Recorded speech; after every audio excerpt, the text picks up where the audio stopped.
Here is the completed story intro following your requested structure. Edit, follow my rules, or leave, the CEO said. The single dad walked away with her entire team. What could possibly happen after words like these are spoken? Why would one decision leave so many people talking? Hello, everyone, and welcome to the channel. We are so glad you are here for another unforgettable story filled with emotion, dignity, and unexpected moments. If you enjoy meaningful stories that stay with you long after they end, please subscribe to the channel and turn on notifications so you never miss a new upload. Thank you for your continued support and for spending your time with us today. Before we begin, tell us in the comments, what matters more, loyalty to a leader or loyalty to your principles? Now, let us step into the moment when everything quietly began to change. If you think fear creates loyalty, you have never watched respect quietly walk out the door. The conference room fell silent as Victoria Bennett stood at the head of the polished walnut table, her confident voice filling the space. Every department leader had been called to headquarters for her first executive meeting as the company's new chief executive officer. Behind her, a giant screen displayed the words "New Standards." New direction. No exceptions. She looked across the room with steady confidence. I expect complete alignment from every leader in this company. If you disagree with my direction, you are free to leave. Nobody moved. Nobody even shifted in a chair. The silence felt heavy until one man calmly closed his notebook. Daniel Carter stood without rushing. His navy jacket remained draped over the back of his chair as though he had expected nothing unusual from the meeting. Several engineers exchanged nervous glances. Ryan Mitchell, the chief operating officer, watched Daniel carefully because he knew the quiet architect rarely spoke unless every word mattered. Victoria folded her arms. "Do you have something to say, Mr. Carter?" Daniel met her eyes without hostility. "Only one thing." His voice remained calm enough that people leaned forward to hear it. "If those are truly the rules, then today will be my last day." The room froze. Nobody laughed. Nobody interrupted. Victoria answered immediately. "That is your decision." Daniel nodded once. "It is." He picked up his jacket, slipped it over his shoulder, and walked toward the door without another word. No dramatic speech followed. No argument filled the room. Only the sound of polished shoes crossing the hardwood floor before the door closed quietly behind him. Victoria looked back at the remaining executives. "Now that we have established expectations, let us continue." The presentation resumed, but attention never fully returned. Several managers found themselves staring at the empty chair Daniel had left behind. They had worked with him for years. He had solved impossible technical problems, trained new engineers after hours, and somehow managed to leave the office every afternoon in time to pick up his daughter from school. He never asked for recognition. He never raised his voice. Yet people trusted him in ways quarterly reports could never measure. Across town, Daniel drove through familiar streets beneath a bright autumn sky. His phone remained face down on the passenger seat. He did not feel angry. He felt strangely peaceful. When he reached Emma's elementary school, children were already gathering near the front entrance. The moment she spotted his car, her face lit up. "Dad," she called as she hurried over with her backpack bouncing against her shoulders. Daniel smiled as he stepped out to greet her. "Ready to go home?" She studied his face for a second. "You are early.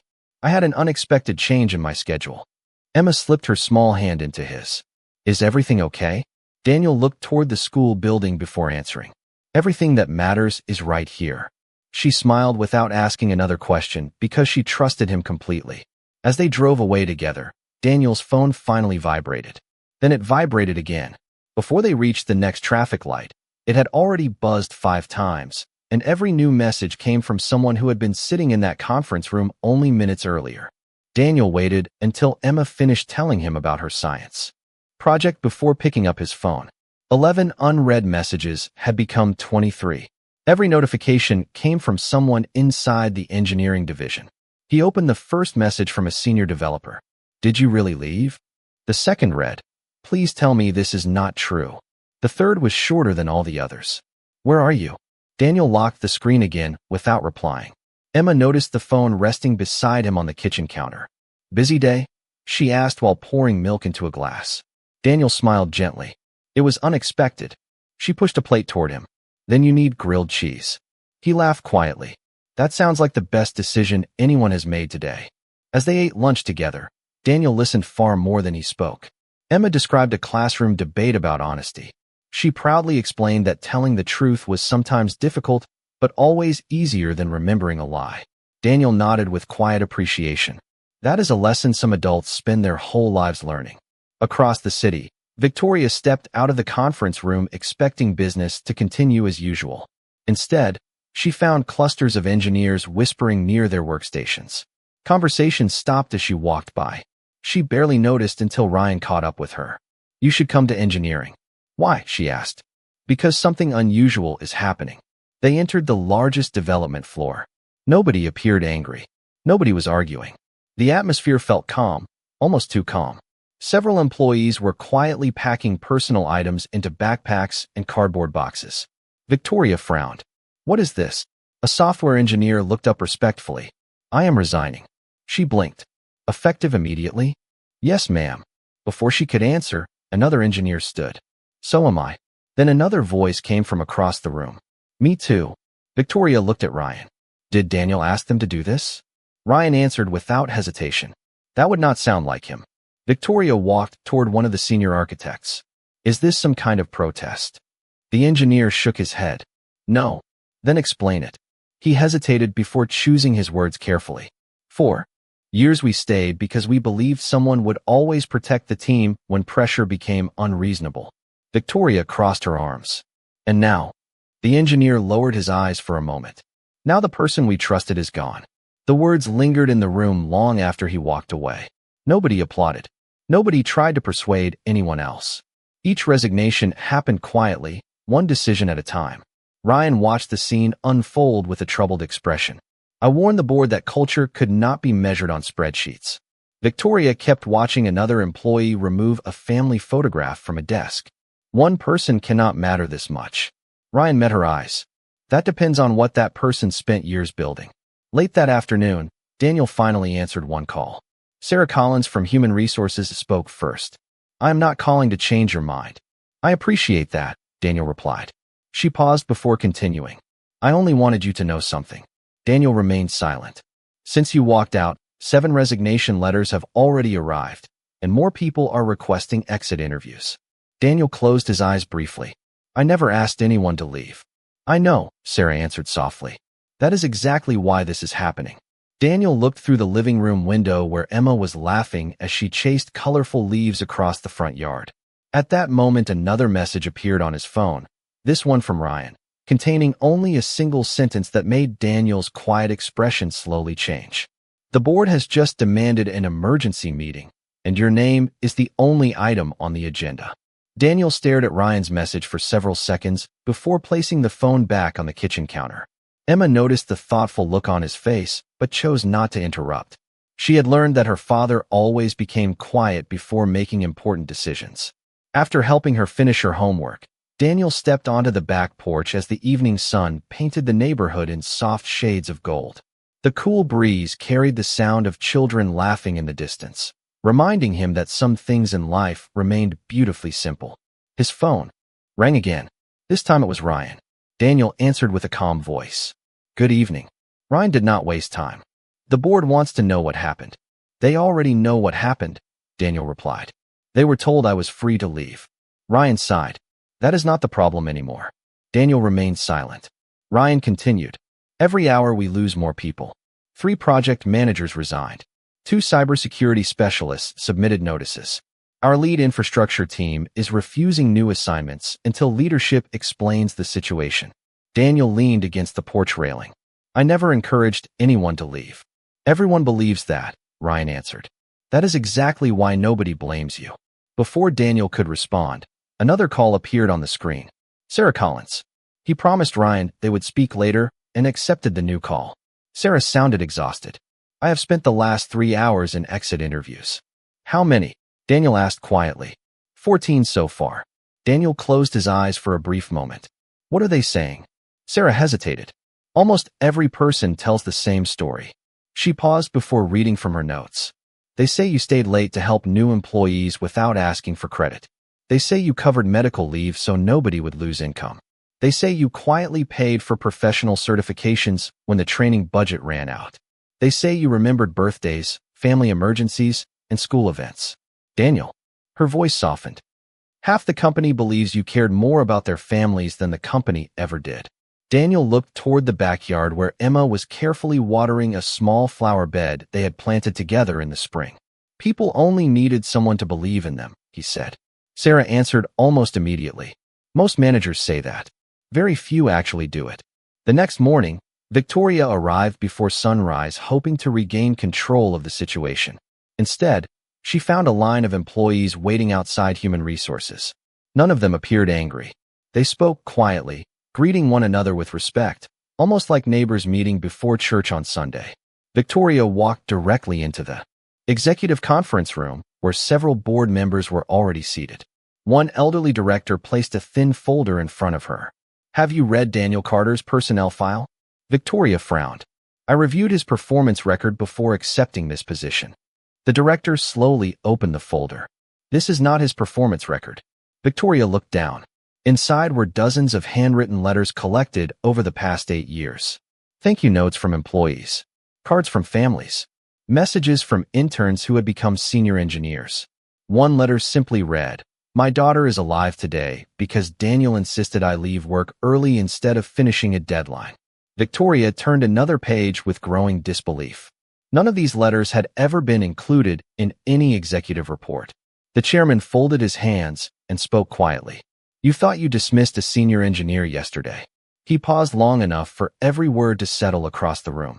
"What you actually lost was the person holding this company together, and we are only beginning to understand how much depended on him." The numbers began telling a story that nobody in the executive suite wanted to hear.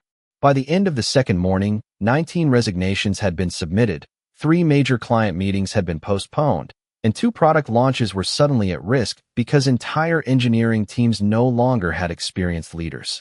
Victoria sat quietly in her office, studying report after report, but every spreadsheet seemed to point back to the same empty chair. Ryan entered carrying another folder. He placed it gently on her desk without saying a word. Victoria looked up. "More resignations?" Ryan nodded. "Not this time." She opened the folder and found a list of active projects. Nearly every successful initiative over the past 8 years had one thing in common. Daniel had never been listed as the official project owner, yet his name appeared in meeting notes, technical reviews, mentoring records, and emergency problem-solving sessions. It was as if he had quietly stepped into every crisis without ever asking anyone to notice. Victoria leaned back in her chair. Why was none of this mentioned during the leadership transition? Ryan answered honestly. Because Daniel never talked about himself, and everyone else assumed somebody already knew. The silence that followed felt heavier than any disagreement they had shared. Meanwhile, Daniel spent the morning helping Emma prepare a presentation for school. She stood in the living room practicing her speech while he listened with complete attention. When she stumbled over a sentence, he smiled. "Slow down. People remember confidence more than perfection." Emma tried again, speaking more clearly this time. When she finished, Daniel applauded as though she had addressed a packed auditorium. She laughed. "You always make me feel like I can do anything." Daniel knelt beside her. "Because you can, if you keep showing up with kindness and courage." Those words stayed with Emma as she left for school. A few hours later, Sarah stopped by Daniel's house carrying 2 cups of coffee. She remained on the front porch until he invited her inside. "I hope I am not interrupting," she said. "Not at all." They sat at the kitchen table, where sunlight poured through the windows. Sarah wrapped both hands around her coffee cup before speaking. "Do you know what surprised me most during the exit interviews?" Daniel shook his head. "Nobody talked about salary first." She smiled softly. "They talked about respect." Daniel looked down for a moment. "Respect cannot be written into a policy." "No," Sarah agreed. "It has to be lived every day." She hesitated before adding, "The board wants to meet with you." Daniel remained calm. "To convince me to return? I honestly do not know." He took a slow breath. "Then I do not think the meeting would solve the real problem." Back at headquarters, Victoria walked through the engineering floor again. Desks that had once been filled with lively conversations now stood unusually quiet. Family photographs had disappeared. Plants had been taken home. Coffee mugs that employees had used for years were gone. The office looked the same, yet somehow it no longer felt alive. She stopped beside Daniel's former workstation. It was remarkably ordinary. An older keyboard, a simple notebook, and one framed photograph of Emma smiling beside a homemade science fair ribbon were the only personal items left behind. Tucked inside the notebook was a handwritten sentence that someone had underlined years earlier. People will forget your title long before they forget how you made them feel. Victoria read the line twice. Then she slowly closed the notebook, realizing for the first time that the company was not losing momentum because one talented engineer had resigned. It was losing something far more difficult to replace, and she still had no idea whether it was already too late to earn back what had quietly walked away. Rain tapped softly against the windows of a quiet neighborhood coffee shop as Daniel sat alone with a notebook and a cup of black coffee. He was not searching for another job. He was simply giving himself something he had not enjoyed in years, a peaceful morning without constant interruptions. The bell above the front door chimed, and Victoria stepped inside. She paused the moment she recognized him. Daniel looked up, surprised but composed. He stood politely. "Good morning." She returned the greeting with an uncertain smile. "May I sit down?" Daniel gestured toward the empty chair. "Of course." For several seconds, neither of them spoke. The silence felt uncomfortable for Victoria, but strangely calm for Daniel. Finally, she folded her hands together. "I came here because I owe you an apology." Daniel listened without interrupting. "When I accepted this position," she continued, "I believed strong leadership meant demanding immediate loyalty. I thought confidence required certainty. I never stopped to ask what had already been working." Daniel nodded slowly. "Every leader arrives with ideas. That is not the difficult part." Victoria looked at him carefully. "Then what is?" Daniel smiled faintly. "Learning before changing." The words settled between them more heavily than either expected. Victoria lowered her eyes. "I spent the last 2 days reading letters from employees. I read stories about families you helped, careers you encouraged, and opportunities you quietly created for people who thought nobody noticed them." Daniel looked out the rain-covered window. "Most of them earned those opportunities themselves." "Perhaps," Victoria replied, "but they all believed someone believed in them first." Daniel remained silent. The coffee shop filled with the quiet sounds of conversation, steaming milk, and gentle music playing overhead. It reminded him that life continued moving even when careers unexpectedly changed direction. Victoria took a careful breath. "The board wants you back." Daniel met her eyes. "Do they want me back, or do they want the resignations to stop?" She hesitated just long enough to answer honestly. "At first, they wanted the resignations to stop." Daniel waited. "Now," he asked. Victoria answered with complete sincerity.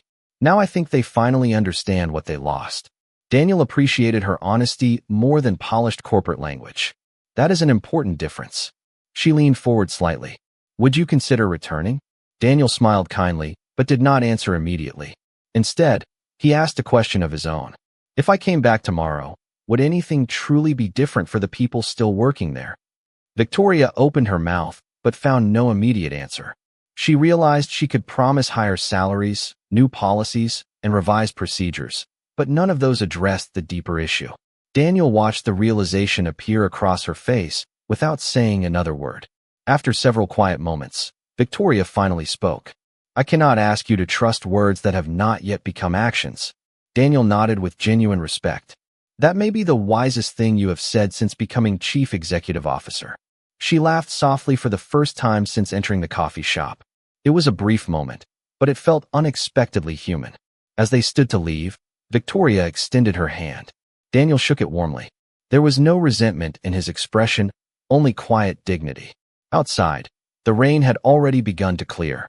Victoria walked toward her car, carrying something far more valuable than a promise that Daniel would return. She carried the uncomfortable realization that earning respect could never be demanded from a conference room. It had to be rebuilt one decision at a time. Just as she reached the parking lot, her phone rang. The chairman spoke without greeting. "Do not come back to the office yet," he said. "Something happened 30 minutes ago that changes everything." Victoria stopped beside her car as the chairman continued speaking. "One of our largest clients just called an emergency meeting. They are delaying the contract renewal until they understand why nearly an entire engineering division is leaving." She closed her eyes briefly. "How much is the contract worth?" "Enough that losing it would change the company's future." The call ended, leaving Victoria standing in the parking lot beneath a clearing sky. She looked back toward the coffee shop, where Daniel had already disappeared from the window. For the first time since accepting the position, she realized this crisis had never been about one resignation. It had become a question of trust. Across town, Daniel picked Emma up from school as usual. She climbed into the passenger seat with a bright smile and a folded certificate in her hands. "Guess what?" she asked excitedly. Daniel smiled. "You were going to make me guess?" She laughed. "I won the kindness award." He accepted the certificate carefully, reading every word before looking back at her. "I am proud of you." Emma tilted her head. "Because I won." Daniel shook his head. "Because you chose kindness when nobody was making you do it." She thought about his answer for a moment before smiling even wider. Later that afternoon, Ryan arrived at Daniel's home without calling ahead. Daniel welcomed him inside, and the two men settled onto the back porch while Emma worked on a puzzle inside the living room. Ryan rested his elbows on his knees. "I wanted to tell you something before you heard it from someone else." Daniel waited patiently. The client delaying the contract asked one question before ending the meeting. Daniel looked at him. "What did they ask?" Ryan answered quietly. "They asked whether you were still leading the engineering strategy." Daniel looked away toward the maple tree in the backyard. "I have not led anything since Monday." Ryan smiled faintly. "That is not how they see it." Daniel remained silent. Ryan continued. "I finally asked people today why they followed you instead of simply accepting new leadership." Daniel raised an eyebrow. "And what did they say?" Ryan let out a slow breath. "Nobody said they followed you because you were the smartest person in the room." Daniel smiled slightly. "That is good, because I never was." Ryan nodded. "They said they followed you because you made everyone else better." The words lingered in the quiet afternoon air. Ryan reached into his briefcase and removed a stack of handwritten notes secured with a simple rubber band. "These arrived at Human Resources after you left." Daniel accepted the bundle carefully. The first note came from an intern who had become a senior engineer. The second came from a single mother Daniel had quietly mentored through evening certification classes. Another thanked him for encouraging an employee to spend time with a father during his final illness instead of finishing an impossible deadline. Daniel read each note slowly, his expression growing more thoughtful with every page. He had forgotten many of these moments because he had never viewed them as extraordinary. Ryan watched him in silence before asking one final question. "If the board truly changes, would you ever consider helping the company again?" Daniel looked toward Emma, who was now laughing as she proudly completed her puzzle. He answered with complete honesty. "I would help people whenever I can." He paused before adding the words that Ryan would remember for years. "Whether I ever return to that building is a completely different question." At that exact moment, Victoria entered the boardroom carrying a proposal she believed could begin repairing the damage. But before she could speak, the chairman placed a sealed envelope in front of her and quietly said, "This arrived from someone you have not met yet, and after you read it, nothing about Daniel Carter will ever look the same again." Victoria carefully opened the sealed envelope while every board member watched in complete silence. Inside was a handwritten letter on thick cream-colored paper. It came from the chief executive officer of one of the company's oldest clients. She began reading aloud. "Several years ago, my son accepted an internship at your company after losing confidence in himself following a difficult illness. One employee took the time to mentor him every single week. That employee never introduced himself as a manager or asked for recognition. He simply believed my son deserved another chance. Today my son leads our technology division. His name is Daniel Carter's answer whenever anyone asks who changed his life." Victoria lowered the letter slowly. The chairman placed another document beside it. There are 6 more. Every letter told a different story, but the same name appeared again and again. Clients trusted Daniel not because of presentations or polished speeches, but because he quietly kept promises for years. Victoria finally understood why contracts were suddenly in danger. Customers had placed their confidence in relationships that could never be measured by financial reports. Across town, Daniel was carrying groceries into the house when Emma held up a drawing she had finished at school. It showed 2 people standing beneath a large tree holding hands while sunlight filled the page. Across the top, she had written one sentence in careful handwriting. "My dad helps people smile." Daniel studied the picture for several moments before kneeling beside her. "This is beautiful." Emma pointed to the drawing. "My teacher asked us who our hero is." Daniel smiled gently. There are many heroes in the world. She shook her head with complete certainty. Mine lives here. He hugged her quietly, feeling a deeper sense of gratitude than any professional award had ever given him. The next morning, Ryan invited several former team members to breakfast at a neighborhood diner. Most had already submitted resignations, yet none seemed bitter. They laughed, shared stories, and greeted the waitress by name. Ryan finally asked the question that had stayed with him for days. If Daniel never asked any of you to leave, why were you all willing to walk away? The oldest engineer smiled first. Because he never asked us to stay either. Another employee nodded. He respected our freedom. Hey, younger developer added. The first week I worked here, I made a mistake that could have delayed an important release. I expected to be embarrassed in front of everyone. Daniel stayed after hours, helped me fix it, and never mentioned it again. A project manager smiled across the table. When my wife was diagnosed with cancer, Daniel quietly took over my workload for 2 months. Nobody in leadership ever knew. One by one, more stories filled the table. None involved dramatic speeches. None involved impossible sacrifices. They were simple moments of compassion repeated over many years until they became the culture everyone valued. Ryan listened without interrupting because every story revealed another piece of the company he thought he already understood. That afternoon, Victoria stood alone in the nearly empty engineering department. She looked across the rows of desks and imagined the conversations, laughter, encouragement, and trust that had once filled the room. She realized policies could organize people, but only character could unite them. She picked up the phone and asked her assistant to schedule an all-company meeting for the following morning. Tell everyone attendance is voluntary, she said quietly. The assistant sounded surprised. Should I mention why? Victoria looked through the glass wall toward Daniel's empty workstation. No, she answered. Tomorrow they deserve something much more important than another announcement. They deserve the truth, and I am finally ready to tell it. The auditorium filled more slowly than anyone expected. Nobody had been ordered to attend, yet employees continued arriving until nearly every seat was occupied. Some came out of curiosity. Others came because they still cared about the company they had helped build. Victoria stood alone on the stage without presentation slides, without prepared graphics, and without the polished confidence that had marked her first meeting. She looked across the audience before speaking. Last week, I believed leadership meant having the strongest voice in the room. She paused. I was wrong. The room remained completely silent. She continued. I made decisions before I earned your trust. I spoke before I listened. I treated experience as something that could be replaced instead of something that should be respected. Several employees exchanged surprised glances. This was not the speech anyone expected. Ryan stood quietly near the back of the room, watching faces soften as Victoria continued. Many of you have asked whether someone is responsible for what happened this week. She took a slow breath. The answer is yes. I am. Nobody applauded. Nobody interrupted. The honesty itself demanded silence. Victoria stepped away from the podium and spoke without notes. I also need to tell you something I only learned after it was too late. I believed one talented engineer had chosen to leave. Instead, I discovered that one quiet leader had spent years building a culture that I failed to recognize. She looked toward the empty chair that had been placed in the front row. Daniel Carter never asked anyone to follow him. He simply treated people with dignity every single day. A few employees lowered their heads as memories quietly returned.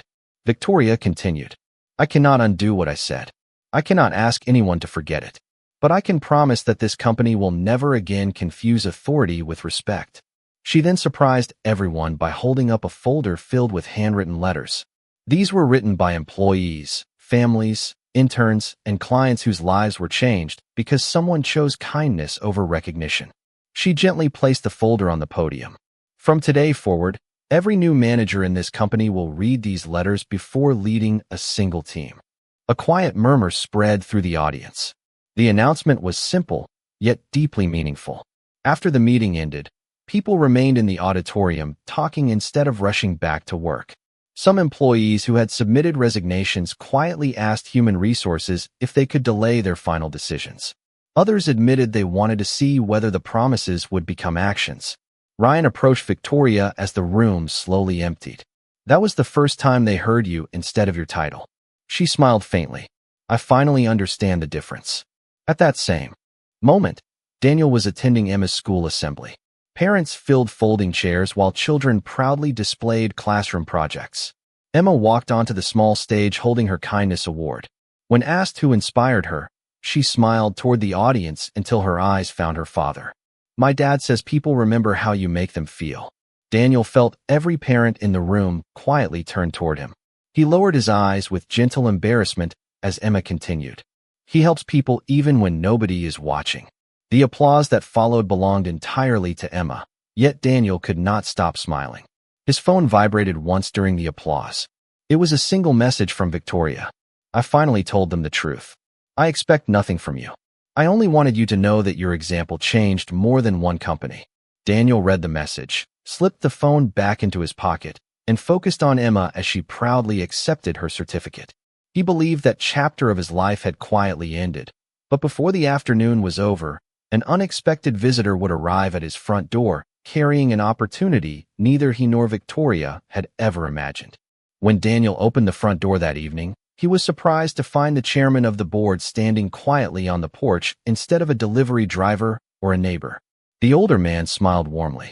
"I hope I am not interrupting family time." Daniel glanced toward the living room where Emma was reading on the couch. "You are welcome to come in." They settled at the kitchen table while the aroma of freshly baked cookies filled the house. The chairman looked around with quiet admiration. "I expected a very different home." Daniel smiled. "Why?" "Because people who quietly carry companies are often described as larger than life." Daniel laughed softly. "I have never wanted to be larger than life. I only wanted to be present for my daughter and useful to the people around me." The chairman nodded as though he had finally found the answer he had been searching for. He reached into his briefcase and placed a single folder on the table. "This is not an employment contract." Daniel opened it with curiosity.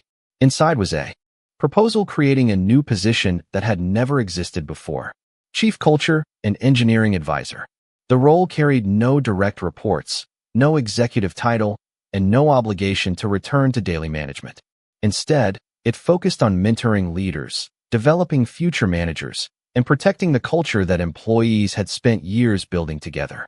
Daniel looked up. "Who suggested this?" The chairman smiled. "Victoria did."